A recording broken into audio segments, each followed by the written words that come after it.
इसी तरह आज आम आदमी पार्टी ने भी बताया कि उन्हें किस किस कंपनी या व्यक्ति ने डोनेशन दिया। आम आदमी पार्टी के टॉप डोनर में सबसे ऊपर नाम बजाज ग्रुप का है। बजाज ग्रुप ने 3 करोड़ का चंदा दिया, इसमें 3 बार 1-1 करोड़ रुपए का चंदा दिया गया। इसी तरह गुजरात की कंपनी टोरेंट फार्मा ने पार्टी को 1 करोड़ रुपए का चंदा दिया। बीजी श्राइक कंस्ट्रक्शन टेक्नोलॉजी ने 1 करोड़ का बॉन्ड दिया। KZM इन्वेस्टमेंट्स ने 50 लाख रुपए का चंदा दिया। आम आदमी पार्टी ने मई 2019 तक के चंदे की ही जानकारी दी है। पार्टी के करीब 6 करोड़ के चंदे का हिसाब दिया गया है, जबकि आम आदमी पार्टी को कुल अप्रैल 2018 से जुलाई 2023 के बीच 69 करोड़ रुपए का चंदा मिला, लेकिन हिसाब अभी 6 करोड़ का आया है। हमें जब आम आदमी पार्टी को मिलने वाले चंदे को खगाला तो हमें चंदे और इलेक्शन के बीच भी कनेक्शन दिखा, जैसे डीएमके में दिखा। जैसे अप्रैल 2018 से मई 2019 के बीच आम आदमी पार्टी को 5 कंपनियों और 2 व्यक्तियों ने इलेक्टोरल बॉन्ड के जरिए 5 करोड़ 75 लाख रुपए की डोनेशन दी। इन कंपनियों में बजाज ग्रुप ने एक साथ 3 करोड़ रुपए दी। यह रकम 10 अप्रैल 2019 को दी गई, यानी वो वक्त जब देश में लोकसभा चुनाव चल रहे थे। अब क्या कह दिया जाए कि यह गलत पैसा दिया गया है, जैसा ये लोग सवाल पूछ रहे हैं। इलेक्शन कमीशन को दी गई जानकारी में कई पार्टियों ने यह दावा किया कि उन्हें अपने डोनर्स के बारे में पता ही नहीं। किसी ने डाक के जरिए भेज दिया है, कोई अज्ञात व्यक्ति बॉन्ड पकड़ा गया, इस वजह से उन्हें नहीं पता कि किसने चंदा दिया है। जैसे नीतीश कुमार की पार्टी ने कुछ डोनर्स के नाम बताए, लेकिन 10 करोड़ के चंदे का हिसाब नहीं दिया। पार्टी का कहना है कि अप्रैल 2019 को उनके पटना ऑफिस में कोई अज्ञात व्यक्ति लिफाफा दे गया था, जिसमें 1 करोड़ के 10 बॉन्ड हैं, इसलिए उनके पास 10 करोड़ के चंदे का हिसाब ही नहीं है। इसी तरह ममता बनर्जी की पार्टी ने कहा कि उनके दफ्तर के ड्रॉप बॉक्स में भी कोई इलेक्टोरल बॉन्ड डाल गया। इसी तरह कुछ बॉन्ड पार्टी के शुभचिंतकों ने अज्ञात लोगों के जरिए भिजवाए, क्योंकि ऐसे लोग अपना नाम सामने नहीं देना आने चाहते थे। इसी तरह समाजवादी पार्टी ने भी कुछ डोनर्स के नाम बताए, लेकिन 10 करोड़ के चंदे के हिसाब के बारे में यह कहा कि उसे 1 करोड़ के 10 बॉन्ड पोस्ट के जरिए मिले, जिसमें कोई नाम ही नहीं था। अब हो सकता है आपको यह सब इन पार्टियों की बहानेबाजी लगे, लेकिन यह बात सच भी हो सकती है, क्योंकि इलेक्टोरल बॉन्ड में सीक्रेसी का नियम था, जिसमें डोनर अज्ञात रहकर भी दान दे सकता है। यही बात खुद सुप्रीम कोर्ट में चीफ जस्टिस ऑफ इंडिया भी समझा चुके हैं। सुनिए एक बार बातचीत का वो हिस्सा। Suppose A purchases the bond. Yes. A purchases bonds worth X amount, 100 crores. Yes. A is only the person who's been put up to purchase the bond because Yes. that A has a KYC, etc. Yes. A has to only physically hand over the bond to B. Yes. Right? Who's in off, B gives it to C, who will in turn give it to a political party. Correct. There is no control over the transaction between A and B.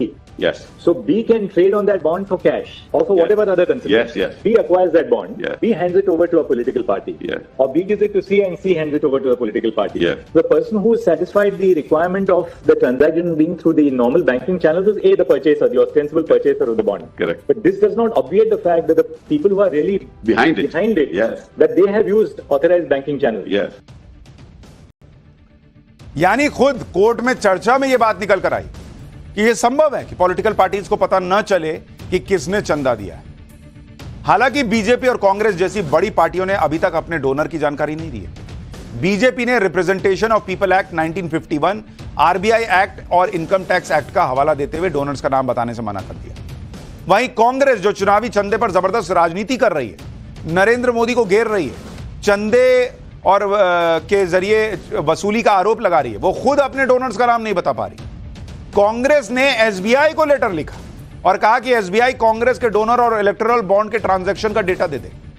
इस पर SBI ने जवाब दिया कि electoral bond से जुड़े detail पार्टियों के पास ऑलरेडी मौजूद है और बैंक अकाउंट के स्टेटमेंट इलेक्शन कमीशन को दिए जा चुके हैं।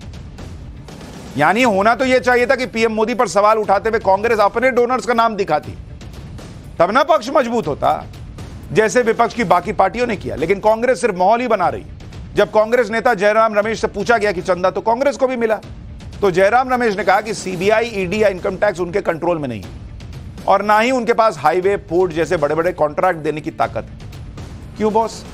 आपके पास राज्यों में सरकार नहीं है, राज्यों में आपके पास पुलिस नहीं है। कई ऐसी कंपनियां जो हो सकता है आपके जहां पर सरकारें वहां राज्यों में रजिस्टर्ड हो। तब यह आरोप नहीं लगा रहा हूं, यह सवाल पूछ रहा हूं, क्योंकि जब आप दूसरे पर उंगली उठा रहे हैं कि उसने वसूली की है क्योंकि उसके पास पावर थी, तो पावर तो सबके पास है जिसको चंदा मिल रहा है। कुछ पार्टियां डोनर का नाम बताने को तैयार नहीं। कुछ पार्टियां कह रही कि उन्हें अज्ञात डोनर से चंदा मिला है, और कुछ ऐसी भी पार्टियां हैं जिन्हें इलेक्टोरल बॉन्ड के जरिए 1 रुपए का भी चंदा नहीं मिला, जिसमें AIMIM, BSP, INLD और MNS है, राज ठाकरे की पार्टी। वैसे सुप्रीम कोर्ट ने इलेक्टोरल बॉन्ड को रद्द कर उसका चैप्टर तो क्लोज कर दिया, लेकिन कई सवाल अब भी हैं कि पॉलिटिकल पार्टियों को चंदे मिलने का क्या नया सिस्टम बनेगा, क्योंकि चुनावी बॉन्ड से पहले तो चंदे का कोई हिसाब किताब भी नहीं होता था। तब तो कैश में चंदा मिलता था भाई, और तब भी बड़ी बड़ी कंपनियां देती थी, सब लेते थे। आज सब महान बनने का प्रयास कर रहे हैं। इलेक्टोरल बॉन्ड के जरिए यह पता चलने लगा कि पार्टी को कितना पैसा मिला है, और यह पैसा चंदा देने वाले के अकाउंट में रिफ्लेक्ट होने लगा। पहले तो कैश में मिलने वाले चंदे में टोटल चंदा पार्टी के अकाउंट तक भी नहीं पहुंच पाता था, कुछ कैश नेताओं की जेब में भी चला जाता था। इसके अलावा फर्जी पॉलिटिकल पार्टी बनाकर भी उसके नाम पर डोनेशन ली जाती है। लेकिन इलेक्टोरल बॉन्ड में तो यह शर्त रखी गई कि सिर्फ रजिस्टर्ड पॉलिटिकल पार्टी को ही बॉन्ड के जरिए चंदा मिलेगा, यानी एक ट्रांसपेरेंट सिस्टम बना। बस बिजनेसमैन का नाम नहीं बताया गया, क्योंकि बीजेपी खुद संसद में अरुण जेटली जब लाए थे वो कह चुके कि भाई पता चल जाएगा फलाने ने हमको दिया तो वो सत्ता में आएंगे तो उस बिजनेसमैन को परेशान करेंगे, हमको पता चला उन्होंने उतना दिया तो हम उससे कहेंगे कि हमको भी उतना दो। लेकिन अब सवाल है कि चंदे को लेकर क्या कोई नया सिस्टम लाया जाएगा या पुराना सिस्टम चलने लगेगा। जब इलेक्टोरल बॉन्ड लाए गए थे तब इस स्कीम को लाने वाले दिवंगत बीजेपी नेता अरुण जेटली ने जो कहा था वो आज एक बार आपको सुनना चाहिए, फिर आपको बताता हूं कि यूपी की पॉलिटिक्स को लेकर मुख्यमंत्री योगी दिल्ली पहुंचे हैं तो क्या हुआ। अब एक बहुत स्वाभाविक कठिनाई है, and there is a legitimate difficulty. People have been wanting to give by cheque, but they cite two practical reasons why they don't want to do it. Our names get disclosed, the opponents will target us, and tomorrow when we do business, somebody will file a PIL and say, you gave money in election, so you have got a contract. तो उनको लगता है कि अगर हम ईमानदारी से देते हैं और ट्रांसपेरेंट तरीके से देते हैं तो कोई कठिनाइयां तो नहीं पैदा कर लेंगे। अब क्लीन मनी भी आ जाए और जहां तक संभव हो ट्रांसपेरेंसी भी हो जाए।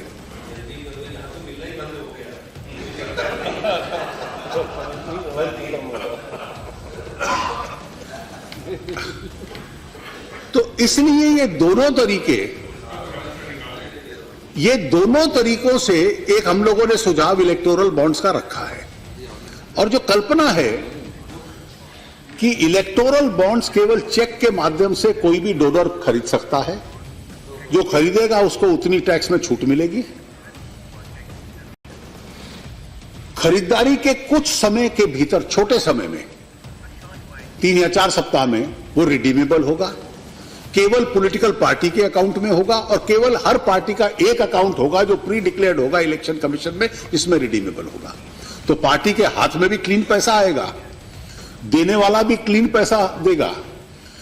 किसने कितने का खरीदा है ये तो बैंक में पता होगा, लेकिन उसमें किस किस को कितना दिया है ये केवल उसको पता होगा।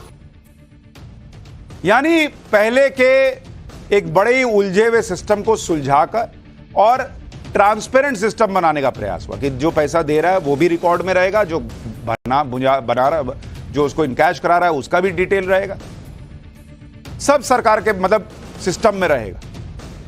लेकिन आज की डेट में उसको ऐसा बना दिया गया है कि जो पैसा आया है सब करप्शन का पैसा है।